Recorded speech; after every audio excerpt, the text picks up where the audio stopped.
Hi all. Popular literature പേപ്പറിലെ the story of Aladdin or the wonderful lamp എന്ന് പറയുന്ന കഥയാണ് നമ്മളിന്ന് ഡിസ്കസ് ചെയ്യാൻ പോകുന്നത്. ഈ ഒരു സ്റ്റോറി നമ്മൾ ചെറുപ്പം മുതലേ എല്ലാവരും കേട്ടിട്ടുണ്ടാവും. അലാവുദ്ദീൻ അത്ഭുത വിളക്കം അല്ലെങ്കിൽ അത്ഭുത വിളക്ക്, അലാവുദ്ദീൻ്റെ കഥ എന്നൊക്കെ പറഞ്ഞിട്ട് കേട്ടിട്ടുണ്ടാവും. കാർട്ടൂൺസ് കണ്ടിട്ടുണ്ടാവും, സീരിയൽ കണ്ടിട്ടുണ്ടാവും, സിനിമ കണ്ടിട്ടുണ്ടാവും, ഇങ്ങനെ കുറേ നമ്മൾ കണ്ടിട്ടുണ്ടാവും. ഇതിൻ്റെ ഒരു ഒറിജിൻ സ്റ്റോറി എന്ന് പറയുന്നത് അറേബ്യൻ നൈറ്റ്സ് അഥവാ 1001 രാവുകൾ എന്ന് പറഞ്ഞിട്ടൊരു ടെക്സ്റ്റ് ഉണ്ട്, ഒരു ബുക്ക്. ആ ബുക്കിനകത്ത് വരുന്ന ഒരു കഥയാണ് അലാവുദ്ദീൻ്റെ കഥ. ശരിക്കും ആ കഥ ഷെഹ്റസീദ് എന്ന് പറയുന്ന ഒരു സ്ത്രീ രക്ഷപ്പെടാൻ വേണ്ടിയിട്ട് ഓരോ രാത്രി ഇരുട്ടി വെളുക്കുന്നത് വരെയും കഥ പറഞ്ഞിരിക്കുന്ന ഒരു കഥയാണ്. ആ ഒരു വർക്കിൻ്റെ അകത്തു നിന്നാണ്, അറേബ്യൻ നൈറ്റ്സ് എന്ന് പറഞ്ഞ ഈ വർക്കിനകത്തു നിന്നാണ് അലാദീൻ്റെ കഥ, സിന്ധുബാദിൻ്റെ കഥ, അലിബാബയും 41 കള്ളന്മാരും, ഈ കഥകളെല്ലാം ആ ഒരു ബുക്കിനകത്താണ് വരുന്നത്. സോ ഈ കഥയുടെ ഉള്ളിലോട്ട് പോകും മുന്നേ ഞാൻ പറഞ്ഞ പോലെ നമ്മൾ ഒരുപാട് ഇതിൻ്റെ അഡാപ്റ്റേഷൻസ് കണ്ടിട്ടുണ്ട്. പക്ഷെ അതൊന്നും ഈ ഒരു ഒറിജിനൽ സ്റ്റോറിയുമായിട്ട് വളരെ ചെറിയ ബന്ധം മാത്രമേ ഉള്ളൂ. ലാമ്പുണ്ട്, ജീനിയുണ്ട്, അലാദീൻ ഉണ്ട് എന്നുള്ളതല്ലാതെ ശരിക്കുമുള്ള കഥ വേറെ ഒരു രീതിയിൽ നമ്മൾ കണ്ടിട്ടില്ല. കഥ സമ്മറി പറഞ്ഞ് തുടങ്ങുമ്പോൾ തന്നെ അത് മനസ്സിലാവും. സോ നമ്മൾ കേട്ടിട്ടുള്ള കഥയല്ല ഇതിനകത്തുള്ളത് എന്നുള്ള ഒരു ധാരണയിൽ വേണം നിങ്ങളിത് കേൾക്കാനായിട്ട്. ഇനി നമുക്ക് അലാദീൻ്റെ സമ്മറി നോക്കാം. നമ്മൾ കണ്ടിട്ടുള്ള എല്ലാ കഥയിലും അലാദീൻ ഒരു അറേബ്യൻ ചെക്കനായിട്ടാണ്, അല്ലെങ്കിൽ ഒരു അറബി ചെക്കനായിട്ടാണ് അലാദീനെ കണ്ടിട്ടുള്ളത്. പക്ഷേ ശരിക്കും ഉള്ള അറേബ്യൻ നൈറ്റ്സിനകത്ത് വരുന്ന കഥയിൽ അലാദീൻ ഒരു ചൈനീസ് വ്യക്തിയാണ്, ചൈനയിൽ താമസിക്കുന്ന ഒരു പയ്യനാണ്. ഭയങ്കര സ്മാർട്ടായിട്ടുള്ള ആളൊന്നുമല്ല, ഒരു മടിയനായിട്ടുള്ള ഇറസ്പോൺസിബിൾ ആയിട്ടുള്ളൊരു പയ്യനാണ്. അലാദീൻ്റെ അച്ഛൻ മുസ്തഫ ഒരു ടൈലറായിരുന്നു. അദ്ദേഹം ജീവിച്ചിരുന്ന കാലത്ത് അലാദീനെ ഒരു ടൈലറാക്കാനൊക്കെ ശ്രമിച്ചെങ്കിലും അലാദീൻ്റെ മടി കാരണം അതൊന്നും നടന്നില്ല. മുസ്തഫ മരിച്ചതിന് ശേഷം അലാദീനും ഈ വിഡോ ആയിട്ടുള്ള അമ്മയും കൂടെ, അലാദീൻ്റെ അമ്മയും അതീവ ദാരിദ്ര്യത്തിലാണ് ജീവിക്കുന്നത്. പക്ഷെ അപ്പോഴും റെസ്പോൺസിബിൾ ആയിട്ടുള്ള അലാദീൻ പണിക്കൊന്നും പോകാണ്ട് ആ സ്ട്രീറ്റിലൂടെയൊക്കെ ഇറങ്ങിത്തിരിഞ്ഞ് നടക്കുകയായിരുന്നു അലാദീൻ്റെ ഒരു പരിപാടി. അപ്പം അങ്ങനെ ഇരിക്കെ ആഫ്രിക്കയിൽ നിന്നും ഒരു മെജീഷ്യൻ അങ്ങോട്ട് എത്തുന്നുണ്ട്, ചൈനയിൽ എത്തുന്നുണ്ട്. ഇനി ഈ കഥയിൽ ഭയങ്കരമായിട്ട് സൂപ്പർ നാച്ചുറൽ എലമെൻറ്റ്സ് ഇൻഡൽജ്ഡ് ആവുന്നുണ്ട്, ഇഷ്ടംപോലെ എലമെൻറ്റ്സ് വരുന്നുണ്ട്. അങ്ങനെ ഒരു ആഫ്രിക്കൻ മെജീഷ്യൻ എത്തിയിട്ട് ഇവരുടെ വീട്ടിൽ വന്നിട്ട് പറയുവാണ്, ഈ മുസ്തഫ, മരിച്ചുപോയ മുസ്തഫയില്ലേ അച്ഛൻ്റെ ബ്രദറാണ് ഇയാൾ.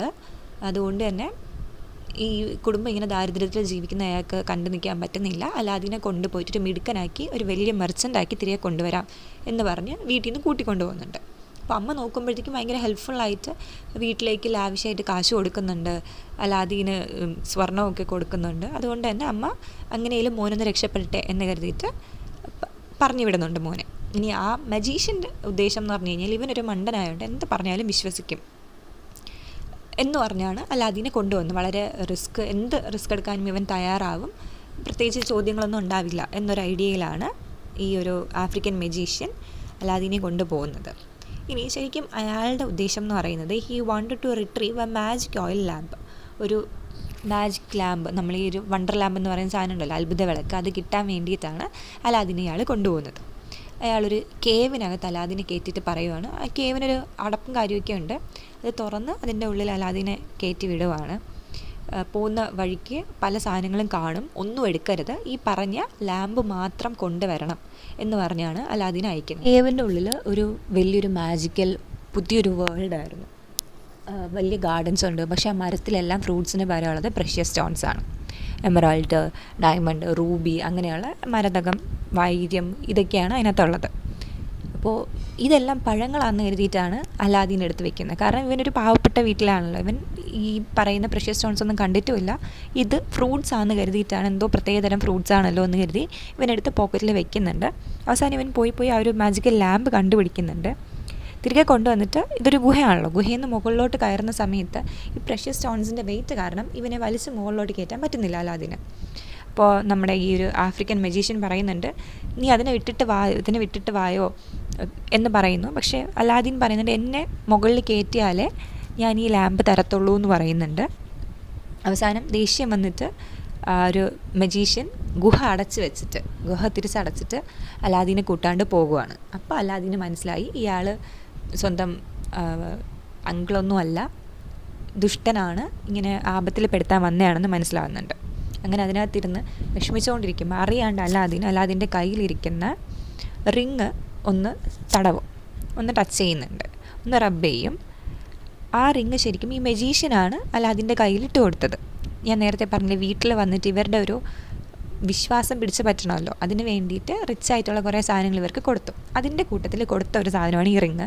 പക്ഷേ ഈ റിങ് റബ്ബ് ചെയ്തപ്പോഴത്തേക്കും അതിൻ്റെ ഉള്ളിൽ നിന്നും ഒരു ജീനി പുറത്തോട്ട് വന്നു. നമ്മൾ ഈ ജിന്നെന്ന് പറയുന്ന ആ ഒരു ജീനി പുറത്ത് വരുന്നുണ്ട്. അപ്പോൾ അയാൾ പറയുന്നുണ്ട്, ഞാൻ ഇനി മുതൽ നിങ്ങളുടെ സ്ലേവാണ്, നിങ്ങൾക്ക് എന്താണ് നിങ്ങൾക്ക് വേണ്ടത് അത് ഞാൻ ചെയ്തു തരാം, ആഗ്രഹം പറഞ്ഞോളൂ എന്ന് പറയുന്നുണ്ട്. എങ്ങനെയും ഈ കേവിൽ നിന്നൊന്ന് രക്ഷപ്പെടുത്തണം എന്നുള്ള ആഗ്രഹമാണ് അലാദീൻ പറയുന്നത്. സോ അവിടെ നിന്ന് രക്ഷപ്പെട്ട് വീട്ടിലെത്തുന്നുണ്ട്. വീട്ടിലെത്തിയിട്ട് അമ്മേനോട് ഈ ഒരു കാര്യമൊക്കെ പറയുന്നുണ്ട്. സോ അവിടെ എത്തി അമ്മ എന്ത് ചെയ്തു എന്ന് വെച്ച് കഴിഞ്ഞാൽ ഒരു ലാമ്പ് കിട്ടിയല്ലോ, ആ ലാമ്പിനെ വൃത്തികേടായിട്ടിരിക്കുവാണല്ലോ, അഴുക്ക് തുടയ്ക്കാമെന്ന് പറഞ്ഞിട്ട് അമ്മ തുടയ്ക്കുന്നുണ്ട്. അപ്പോഴേക്കും ആ ലാമ്പിൻ്റെ ഉള്ളിൽ നിന്നും കുറേ കൂടി പവർഫുൾ ആയിട്ടുള്ളൊരു ജീനി പുറത്തോട്ട് വരുന്നുണ്ട്. സോ നമ്മൾ ഇതുവരെ കേട്ടിട്ടുള്ള അലാദീൻ കഥകളിലെല്ലാം ഒറ്റൊരു ജീനിയേ ഉള്ളൂ. ഈ കഥയിൽ ഇനി കുറച്ച് ജീനികളൂടി വരുന്നുണ്ട്. ഇത് രണ്ടാമത്തെ ജീനിയാണ് നമ്മളിപ്പോൾ കാണുന്നത്. ഈ ജീനി വളരെ പവർഫുൾ ആയിട്ടുള്ളൊരു ജീനിയാണ്. ആ റിങ്ങിൽ സമ്മൺ ചെയ്ത ജീനിയെക്കാളും പവർഫുള്ളായിരുന്നു ഈ ഒരു genie, who can grant any wishes. So അവരെന്ത് ചെയ്യാൻ തുടങ്ങിയെന്ന് വെച്ച് കഴിഞ്ഞാൽ ഈ ജീനിനെ വെച്ചിട്ട് they started to acquire food, wealth and fine clothing, slowly lifting damsels out of poverty. പക്ഷെ ഇവർക്ക് വേണമെങ്കിൽ ഒറ്റ മൊമെൻറ്റ് കൊണ്ട് ഇവരുടെ ദാരിദ്ര്യം ഫുള്ള് മാറ്റിക്കളയാം. പക്ഷേ ഇവരങ്ങനെ ചെയ്തില്ല.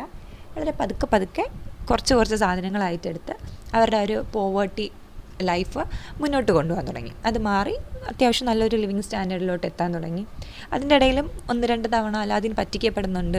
ജീനി ആഹാരം കൊണ്ട് കൊടുക്കുന്ന പ്ലേറ്റൊക്കെ വിൽക്കാൻ പോകുന്നിടത്ത് ആൾക്കാർ കാശ് അതിൻ്റെ ഒരു പ്രൈസ് കൊടുക്കാണ്ടൊക്കെ പറ്റിക്കപ്പെടുന്നൊക്കെയുണ്ട്. അങ്ങനെ ഇരിക്കെ അലാദീൻ ഒരു ദിവസം ആ നാട്ടിലെ പ്രിൻസസ് ആയിട്ടുള്ള പ്രിൻസസ് ബുദർ അൽ ബുദൂറിനെ കാണുന്നുണ്ട്. നമ്മൾ കേട്ടിട്ടുള്ള കഥകളിലെല്ലാം ജാസ്മിൻ എന്നൊരു പേരായിരിക്കും കേട്ടിട്ടുള്ളത്. ആക്ച്വലി പ്രിൻസസിൻ്റെ പേര് ബുദർ അൽ ബുദൂർ എന്നാണ്. അപ്പോൾ ആ ഒരു പ്രൊസഷനിൽ വെച്ചിട്ട് ഒരു വലിയൊരു ജാഥ പോലെ പോകുന്നതിൽ രാജകുമാരീനെ കണ്ടിട്ട് അപ്പോൾ തന്നെ ഇഷ്ടത്തിലാവുകയാണ്, പ്രണയത്തിലായിട്ട് അലാദീൻ ഉറപ്പിച്ചു, ഇതാണ് എൻ്റെ ഭാര്യ, എനിക്ക് ഇവളെ കല്യാണം കഴിക്കണം എന്നുള്ള കാര്യം ഉറപ്പിച്ചു. പക്ഷേ ഇവർ രാജകുടുംബം അല്ലല്ലോ, പാവപ്പെട്ട ഒരു നോബൽ ഫാമിലി അല്ലേ. അതുകൊണ്ട് തന്നെ അമ്മയുടെ അടുത്ത് പറഞ്ഞപ്പോഴേക്കും അമ്മയും പറഞ്ഞു, അതെങ്ങനെയാണ് സാധ്യമാവുന്നത്, നമുക്ക് എങ്ങനെയാണ് ഒരു രാജകുമാരിയെ കല്യാണം കഴിക്കാൻ പറ്റുന്നതെന്ന് ചോദിക്കുമ്പോൾ, നേരത്തെ കേവിയിൽ നിന്ന് കുറച്ച് പ്രഷ്യസ് സ്റ്റോൺസ് എടുത്തിട്ട് വന്നിട്ടില്ലേ അലാദീൻ ആ സ്റ്റോണെല്ലാം അമ്മയുടെ കൊടുത്തയച്ചിട്ട് പറയുന്നുണ്ട്, ഇത് രാജാവിനെ കാണിക്കുമ്പോഴത്തേക്കും ഞാനും പണക്കാരനാണെന്ന് വിചാരിക്കുമല്ലോ, അതുകൊണ്ട് തന്നെ എനിക്ക് കെട്ടിച്ച് തരും എന്നുള്ളൊരു ലെവലിൽ പോവുകയാണ്. The Sultan is actually impressed by Aladdin's gift but has already promised the princess to Grand Vizier's sons. അവിടുത്തെ ഗ്രാൻഡ് വിസിയർ, അതായത് മെയിൻ മന്ത്രി, അവിടുത്തെ മുഖ്യ ഒരു മന്ത്രി ഉണ്ടാവുമല്ലോ, രാജാവിന് ഉപദേശമൊക്കെ കൊടുക്കുന്ന ഒരു രാജഗുരു കൈൻഡ് ഓഫ്, ആ പുള്ളിക്കാരൻ്റെ മോനെ കൊണ്ട് നമ്മുടെ പ്രിൻസസ് അൽ ബുദൂറിനെ കല്യാണം കഴിപ്പിക്കാനുള്ള തീരുമാനം ഓൾറെഡി എടുത്തതാണ്. അതുകൊണ്ട് തന്നെ ഈ ഒരു അലാദീനൊരു ചെറിയൊരു താല്പര്യമുണ്ട്, അലാദീനോട് താല്പര്യം തോന്നിയെങ്കിൽ പോലും ആ ഒരു വിസിയറിൻ്റെ സണ്ണിൻ്റെ കൂടെ പ്രിൻസസിൻ്റെ കല്യാണം നടക്കുവാണ്. പക്ഷേ കല്യാണം നടന്നെങ്കിലും നമ്മുടെ അലാദീൻ തോറ്റ് പിന്മാറിയില്ല. എങ്ങനെയും പ്രിൻസസിനെ കല്യാണം കഴിക്കണം എന്ന് കരുതിയിട്ട് ഇവരുടെ വിവാഹം കഴിഞ്ഞ് അന്ന് രാത്രി ഇവരെ ആ ഒരു മണിയറയിലേക്ക് പോകുമ്പോഴത്തേക്കും അവിടെ നിന്നും ഇവരെ രണ്ടുപേരെയും 2 സെപ്പറേറ്റ് സ്ഥലത്തേക്ക് മാറ്റും. പ്രിൻസസിനെയും വിവാഹം കഴിച്ച ആ ഒരു വിസിയറിൻ്റെ സണ്ണിനെയും 2 സ്ഥലത്തേക്ക് മാറ്റും. അങ്ങനെ 3 ദിവസം ഇതേ കാര്യം തുടർന്ന് കഴിഞ്ഞപ്പോഴത്തേക്കും വിസിയറിൻ്റെ സണ്ണിന് പേടിയായി തുടങ്ങി. ഇതെന്തുവാണ്, എല്ലാ ദിവസവും രാത്രി ഇങ്ങനെ മാറിപ്പോവുകയാണല്ലോ എന്ന് ആലോചിച്ചിട്ട് ഈ വിവാഹം വേണ്ട, ഈ വിവാഹത്തിന് താല്പര്യമില്ല എന്ന് പറഞ്ഞിട്ട് പോകുന്നുണ്ട്. അങ്ങനെ ആ കല്യാണം സാധുത ഇല്ലാണ്ട് പോവുകയാണ്. The marriage is annulled. അങ്ങനെ വന്ന ആ ഒരു നിമിഷത്തിൽ സുൽത്താൻ അലാദീൻ്റെ പ്രപ്പോസൽ അക്സെപ്റ്റ് ചെയ്യുന്നുണ്ട്. അങ്ങനെ അലാദീൻ പ്രിൻസസിനെ കല്യാണം കഴിക്കുന്നുണ്ട്. അതിനു മുന്നേ തന്നെ നമ്മുടെ സുൽത്താൻ കുറച്ച് കാര്യങ്ങൾ അലാദീൻ എങ്ങനെയും ഓടിക്കാൻ വേണ്ടിയിട്ട് കുറേ കാര്യങ്ങൾ ആവശ്യപ്പെടുന്നുണ്ട്. കുറേ കൊട്ടയിൽ സ്വർണം വേണം, കുറേ സ്ലേവ്സിനെ കാണണം, ആന വരണം എന്നൊക്കെ പറയുന്നുണ്ട്. ഇതെല്ലാം ജീനിയുടെ സഹായത്തോടു കൂടി അലാദീൻ കാണിക്കുന്നുണ്ട്. എന്നിട്ട് സുൽത്താൻ്റെ കൊട്ടാരത്തിൻ്റെ തൊട്ടടുത്ത് തന്നെ വലിയൊരു കൊട്ടാരം നിർമ്മിച്ച് പ്രിൻസസിനെയും കല്യാണം കഴിച്ച് അവിടെയാണ് ഇവർ ജീവിക്കുന്നത്. വളരെ നല്ല രീതിയിൽ ഇവരുടെ ജീവിതം മുന്നോട്ട് പൊയ്ക്കൊണ്ടിരിക്കുകയാണ്. അങ്ങനെ ഇരിക്കുക ഒരു ദിവസം ഈ ആഫ്രിക്കയിൽ തിരികെ പോയ മജീഷ്യൻ ഉണ്ടല്ലോ, അയാൾ ഇവിടെ എന്താണ് സംഭവിക്കുന്നതെന്ന് ഒരു മാജിക് മിറർ ഉണ്ട് അയാളുടെ കയ്യിൽ. അതുവഴി നോക്കുമ്പോഴത്തേക്കും അലാദീൻ നല്ല സന്തോഷത്തിൽ ജീവിക്കുവാണ്. എങ്ങനെയും അലാദീൻ മരിച്ചിട്ടുണ്ടാകും എന്നുള്ളൊരു മൈൻഡിലാണ് ഇയാൾ ഇരിക്കുന്നത്. പക്ഷെ നല്ല സന്തോഷത്തിൽ ജീവിക്കുവാണ് എന്ന് മനസ്സിലാക്കി കഴിഞ്ഞപ്പോഴത്തേക്കും മജീഷ്യന് ദേഷ്യം വരാൻ തുടങ്ങി. അയാൾ തിരികെ വന്നിട്ട് ഒരു ലാമ്പ് വിൽക്കുന്ന ഒരാളായിട്ട്, അല്ലെങ്കിൽ ലാമ്പ് പോളിഷ് ചെയ്യുന്ന ഒരാളാണ്, പഴയ ലാമ്പ് എടുത്തിട്ട് പുതിയ ലാമ്പ് കൊടുക്കും എന്ന് പറഞ്ഞിട്ട് ഇവരുടെ വീട്ടിലോട്ട് പോകുന്നുണ്ട്. പക്ഷേ ഈ ഒരു മൊമെൻറ്റ് വരെയും നമ്മുടെ പ്രിൻസസ്സിന് അറിയത്തില്ല ഇവിടെ ലാമ്പിൽ നിന്ന് ജീനി വരുന്നുണ്ട്, ജീനിയാണ് ഈ ഒരു വെൽത്തിൻ്റെയൊക്കെ ഒരു സോഴ്സ് എന്നുള്ള കാര്യമൊന്നും അറിയത്തില്ല. So she gave the old lamp exchange four A new one because she is unaware of the story behind that lamp. അതുകൊണ്ട് തന്നെ കൊടുക്കുന്നുണ്ട്. കൊടുത്തു കഴിഞ്ഞ് അപ്പോൾ നമ്മുടെ വളരെ പവർഫുള്ളായിട്ടുള്ള ജീനി ഇപ്പോൾ ഈ ഒരു ആഫ്രിക്കൻ മെജീഷ്യൻ്റെ കയ്യിൽ കിട്ടിയിട്ട് അയാളുടെ ആഗ്രഹം എന്ന് പറയുന്നത് ഈ പാലസും എന്തിന് പ്രിൻസസ്സിനെ വരെ അയാൾക്ക് വേണം. ഇതെല്ലാം ആഫ്രിക്കയിലോട്ട് ട്രാൻസ്പോർട്ട് ചെയ്യാൻ പറയുവാണ്. അപ്പോൾ ഈ ഒരു ലാമ്പിൻ്റെ ഉള്ളിൽ നിന്ന് ഒന്നിലധികം വേറെയും കുറേ ജീനിമാർ വന്നിട്ട് ഇവരെല്ലാവരും കൂടെ ഈ ചൈനയിൽ നിന്നും പ്രിൻസസ്സിനെയും ഈ കൊട്ടാരത്തിനെയും എല്ലാം ആഫ്രിക്കയിലോട്ട് ടെലിപ്പോർട്ട് ചെയ്ത് കൊണ്ടുപോവാണ്, ട്രാൻസ്പോർട്ട് ചെയ്ത് കൊണ്ടുപോവുകയാണ്. സോ അങ്ങനെ അലാദീന് നോക്കുമ്പോഴത്തേക്കും കൊട്ടാരവും ഇല്ല, കൊട്ടാരത്തിലുണ്ടായിരുന്ന വൈഫും ഇല്ല, വെൽത്തും എല്ലാം പോയി. സോ നമ്മുടെ സുൽത്താന് ഒബ്വിയസ്ലി ദേഷ്യം വരുമല്ലോ, ഒറ്റ മോളേ ഉള്ളൂ, മോളെ കാണാനില്ല. അങ്ങനെ 40 ദിവസം കൊടുക്കുന്നുണ്ട്. ഈ 40 ദിവസത്തിൻ്റെ ഉള്ളിൽ എല്ലാം കണ്ടുപിടിച്ച് ശരിയാക്കി തിരിച്ചു വരണമെന്ന്. അപ്പോൾ അലാദീൻ്റെ കയ്യിൽ ഇനി ആകെ ഉള്ളത് ഒരു റിങ്ങിലെ ജീനിയാണല്ലോ. ആ ജീനിക്ക് അത്രത്തോളം വലിയ പവറില്ല, അവിടെ നിന്ന് പോയ കൊട്ടാരം തിരികെ കൊണ്ടുവരാനുള്ള പവറില്ല. പക്ഷേ അലാദീനെ ആഫ്രിക്കയിൽ എത്തിക്കാനുള്ള പവർ നമ്മുടെ ഈ റിങ്ങിലുള്ള ജീനിക്കുണ്ട്. അയാളങ്ങനെ അവിടെ എത്തിക്കുന്നുണ്ട്. അവിടെ പോയിട്ട് ഒളിഞ്ഞ് കൊട്ടാരത്തിനകത്ത് കയറിയിട്ട് ഇവർ രണ്ടുപേരും കൂടി ഈ മജീഷ്യനെ ട്രിക്ക് ചെയ്ത് അയാൾക്കൊരു പോയിസൺ കൊടുത്ത് അയാളെ കൊല്ലുന്നുണ്ട്. അയാളുടെ ഡ്രിങ്കിൽ അത് കലക്കി കൊടുത്തിട്ട് അയാളെ കൊന്ന് അവിടെ നിന്നും രക്ഷപ്പെട്ട് ലാമ്പ് തിരികെ കിട്ടിക്കഴിഞ്ഞാൽ ഇവർക്ക് പിന്നെ കാര്യങ്ങൾ എളുപ്പമാണല്ലോ. അങ്ങനെ ഇവർ തിരികെ എത്തുന്നുണ്ട്. അങ്ങനെ വീണ്ടും സമാധാനമായിട്ട് ജീവിച്ചുകൊണ്ടിരിക്കുമായിരുന്നു. അപ്പോഴാണ് അടുത്തൊരു ട്വിസ്റ്റ് വരുന്നത്. ഈ മജീഷ്യന് ഒരു സഹോദരനുണ്ടായിരുന്നു, ആഫ്രിക്കൻ മജീഷ്യൻ, നമ്മളിപ്പോൾ വിഷം കൊടുത്ത് കൊന്നില്ലേ, ആ മനുഷ്യന് വേറൊരു സഹോദരനുണ്ടായിരുന്നു. അയാളും ഒരു സോസറർ തന്നെയായിരുന്നു, ഒരു മജീഷ്യനായിരുന്നു. അയാൾക്ക് റിവെഞ്ച് വേണം. അയാൾ ഇവിടെ തിരികെ എത്തിയിട്ട് ചൈനയിലെത്തിയിട്ട് അവിടെ ഒരു ഹോളി വുമൺ ഉണ്ടായിരുന്നു. ആൾക്കാർക്ക് അസുഖം വരുന്നതൊക്കെ മാറ്റി കൊടുക്കുന്ന ഒരു അമ്മ ക്യാരക്ടറായിട്ടുള്ളൊരു സ്ത്രീ ഉണ്ടായിരുന്നു, ഒരു വിശുദ്ധയായ ഒരു സ്ത്രീ. ഫാത്തിമ എന്നാണ് അവരുടെ പേര്. അവരെ ഈ ദുഷ്ടനായ മന്ത്രവാദി വന്ന ഉടനെ കൊന്നു കളഞ്ഞിട്ട് അവരുടെ ശരീരത്തിൽ കയറിയിട്ട് ആ ഒരു ഡ്രസ്സൊക്കെ എടുത്തിട്ട് നേരെ ഇവരുടെ ഒരു കൊട്ടാരത്തിലേക്ക് എത്തുന്നുണ്ട്. ഇതിനോടകം പ്രിൻസസ് അൽബുദൂറിന് മനസ്സിലായിട്ടുണ്ട് ഇവിടെ ജീനിയുണ്ട്, ഈ ജീനിയുടെ ഹെൽപ്പിലാണ് ഇവർ ജീവിച്ചുകൊണ്ടിരിക്കുന്നതെന്നൊക്കെ മനസ്സിലാക്കി. And she's okay with it. ഹസ്ബൻഡിനോട് വളരെ സന്തോഷമായിട്ട് ജീവിക്കുകയാണ്. അങ്ങനെ ഇരിക്കും ഈ ഫാത്തിമയായിട്ട് ഡിസ്ഗൈസിൽ വന്ന ഈ മജീഷ്യൻ ഇവരെ കാണുന്നുണ്ട്. അപ്പോൾ പ്രിൻസസ്സിന് വളരെ സന്തോഷം, വളരെ ഒരു ഹോളി ആയിട്ടുള്ള ഒരു സ്ത്രീ ഇവരുടെ കൊട്ടാരത്തിലെത്തിയല്ലോ, അതൊരു ബ്ലെസ്സിങ് ആയിട്ടാണ് പ്രിൻസസ് കരുതുന്നത്. അപ്പോൾ പ്രിൻസസ്സിനോട് ഇവർ പറഞ്ഞു നിങ്ങളുടെ കൊട്ടാരം കൊള്ളാം, പക്ഷേ ഒരു സാധനം ഡെക്കറേഷൻ്റെ ഒരു കുറവുണ്ട്. അപ്പോൾ എന്താണതെന്ന് ചോദിക്കുമ്പോഴത്തേക്കും she says that you need a roc's egg.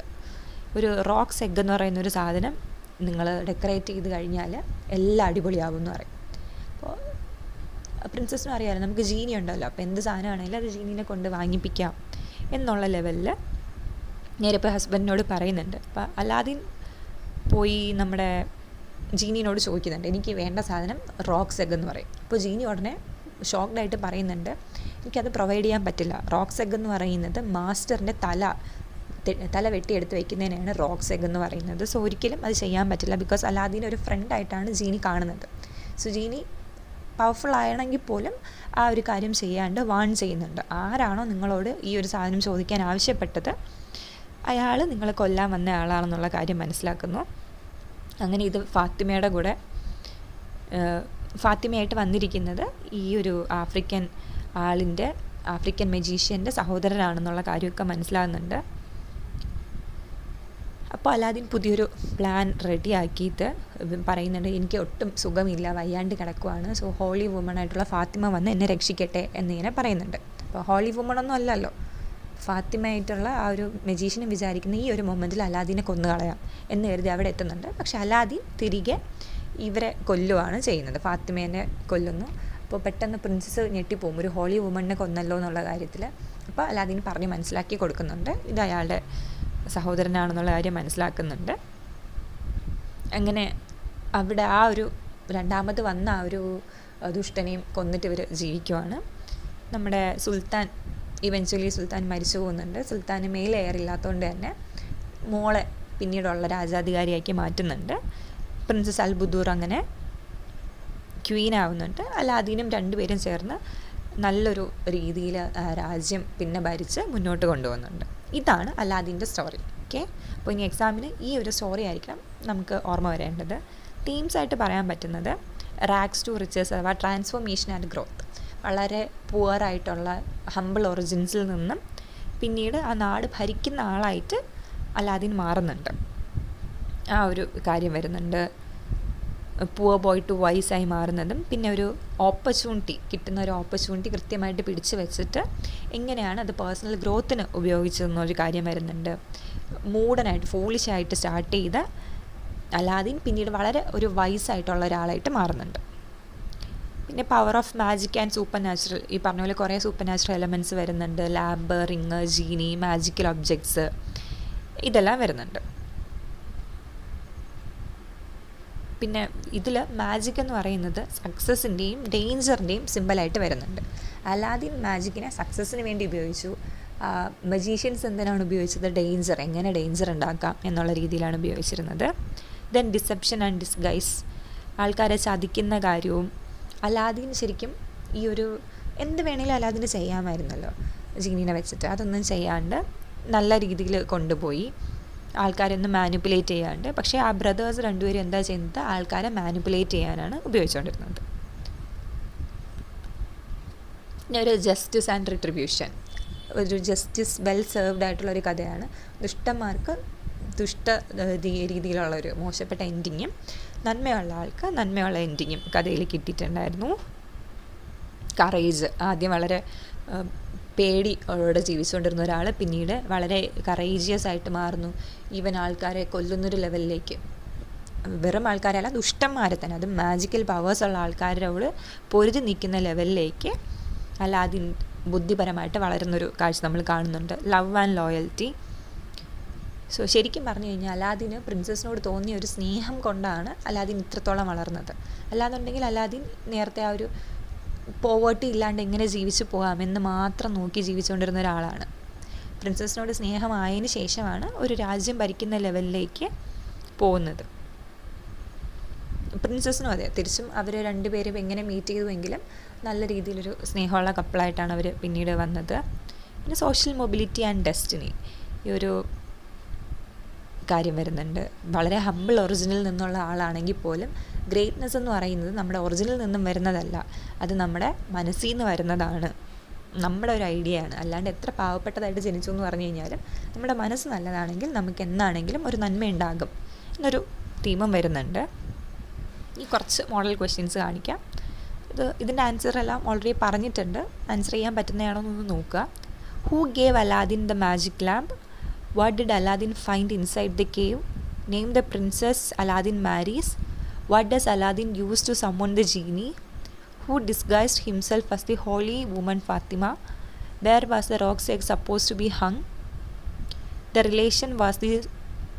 relation was the second magician to the first? What city does the story take place in? Who becomes ruler after the sultan's death? How does Aladdin kill the false Fatima? Describe how Aladdin entered the enchanted cave. How did Aladdin impress the Sultan to marry the princess? What role did the genie of the ring play in the story? Why did the palace disappear suddenly? How did Aladdin recover the lamp from Africa? Describe Aladdin's life before and after getting the magic lamp. How did the magician deceive Aladdin and his mother? Write a brief account of how Aladdin rescued the princess and the palace from Africa. Explain the importance of the genius in Aladdin's success. What events led to the death of the magician's brother? Narrate the rise of Aladdin from a poor idle boy to a powerful and wise ruler. Examine the role of deception and disguise in the story of Aladdin. Disguise എന്ന് പറഞ്ഞു കഴിഞ്ഞാൽ രൂപമാറ്റം നടത്തി വരുന്നതാണ്. ആ രണ്ടാമത്തെ magician Fathima holy വുമൻ്റെ രൂപത്തിൽ വന്നതിനെ പറ്റിയിട്ടൊക്കെയാണ്. Describe Aladdin's relationship with princess Budur al Budur and how it influence the course of story. So ഇത്രയും ക്വസ്റ്റ്യൻസ് ഒന്ന് ആൻസർ ചെയ്യാൻ പറ്റുന്നുണ്ടോ എന്ന് നോക്കുക. നോട്ടായിട്ട് ഈ കാണിച്ചിരിക്കുന്ന നോട്ട് തന്നെ നിങ്ങൾ സ്ക്രീൻഷോട്ട് എടുത്ത് വെച്ച് കഴിഞ്ഞാൽ ആവശ്യത്തിന് അത് നോക്കി നോട്ട് പ്രിപ്പയർ ചെയ്യാനും അത് തന്നെ എഴുതിയെടുക്കാനും ഒക്കെ പറ്റും. ക്വസ്റ്റ്യൻസ് ആൻസർ ചെയ്യാൻ പറ്റുന്നുണ്ടോ എന്ന് നോക്കുക. മനസ്സിലായി കാണുമെന്ന് വിചാരിക്കുന്നു. ഇത്തിരി വലിയൊരു കഥയാണ്. ഇമ്പോർട്ടൻ്റ് ആയിട്ടുള്ള കാര്യങ്ങളെല്ലാം പറഞ്ഞു പോയിട്ടുണ്ട്. തീംസും ഒന്ന് ഇതിൽ നിന്ന് തന്നെ ക്യാരക്ടർ അനാലിസിസ് കൂടി ചെയ്യാൻ പറ്റുന്ന ലെവലിലാണ് പറഞ്ഞിട്ടുള്ളത്. നോക്കാം. മനസ്സിലായി കാണുമെന്ന് വിചാരിക്കുന്നു. Thank you.